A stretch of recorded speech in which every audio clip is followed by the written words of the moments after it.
internacional, el conflicto más grande en el que se ha sumido Europa tras la Segunda Guerra Mundial. En el 2022, cuando nadie lo esperaba, se llevó a cabo esta invasión rusa de acuerdo a Europa, o operación militar especial de acuerdo a lo que justificaba Vladimir Putin aquel 22 de febrero cuando se llevó a cabo esta incursión militar en territorio ucraniano. Mucho ha llovido desde entonces, 3 años cumplido, muchas idas y venidas con Europa a través de la OTAN incorporada en el conflicto tácitamente, no oficialmente, pero esto agrava mucho más la situación, entendiendo que Rusia es la primera potencia nuclear del mundo y que por otra parte, pues la Alianza Atlántica representa la alianza militar más grande del mundo porque su columna vertebral es, por supuesto, Estados Unidos. En este sentido, parecía que con la llegada al gobierno estadounidense de Donald Trump, esta paz en este conflicto se podía lograr, pero pareciera que estas negociaciones están cada vez más difíciles, sobre todo después de esta cumbre en Alaska del mes de agosto, donde ambos mandatarios se reunieron, donde hay buena sinergia entre estos dos líderes mundiales, pero sin embargo, desde allí hasta este momento, las cosas no han podido prosperar y la situación se ha ido agravando mucho más, y la amenaza nuclear de que el conflicto se regionalice y se convierta en un conflicto nuclear es mucho más grande y mucho más preocupante.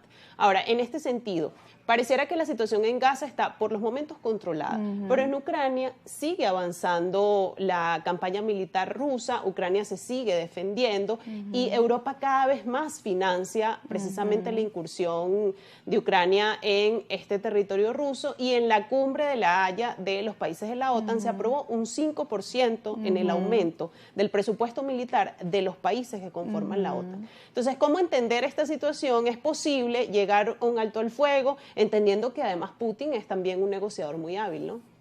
Sí, bueno, yo desde el primer momento recuerdo cuando hicimos algunos programas, lo dije, es largo, por llamarlo guerra, la intervención, dependiendo de la cosmovisión que tenga el líder que lo diga, pero no va a ser tan sencillo porque además Rusia ya tiene ocupado varios territorios y esto, como dice el propio Putin, esto es una lucha contra la OTAN en conjunto, es decir, los Estados Unidos y toda Europa. Entonces, ¿hasta qué punto realmente se pensaba que con la llegada de Donald Trump iba a ser bastante fácil o más sencillo porque aparentemente eran amigos, se entendían y hay más respeto? Entonces, estas últimas declaraciones de Donald Trump de verdad son preocupantes porque el decirle, si no acabas yo le entrego a Ucrania los misiles Tomahawk, que son los misiles de mayor alcance, los más peligrosos, y además le dice también, lo amenaza también, que no le va a entregar los territorios, es decir, que Ucrania recuperaría los territorios. Y además yo creo que esta obligación que le están colocando a la Unión Europea es un peso económico. España fue un país de los que más tuvo problemas porque dice que no alcanza para el 5%, lo que yo siempre he dicho. Europa nunca se preparó para un problema militar, es decir, tiene que necesariamente estar con Estados Unidos, y Estados Unidos, ¿qué pasa? Va a entrar directamente al conflicto, lo que ha evitado siempre los Estados Unidos entrar directamente, porque al enviarle misiles directamente a Ucrania y la OTAN está participando entonces directamente, ya es un conflicto, ya es un conflicto, cuidado, es un conflicto internacional, ya está Estados Unidos y la OTAN en conjunto incorporándose. ¿Y por qué tienen que aumentar su arsenal militar? ¿Qué significa? Que este mensaje nos están enviando, que no va a terminar.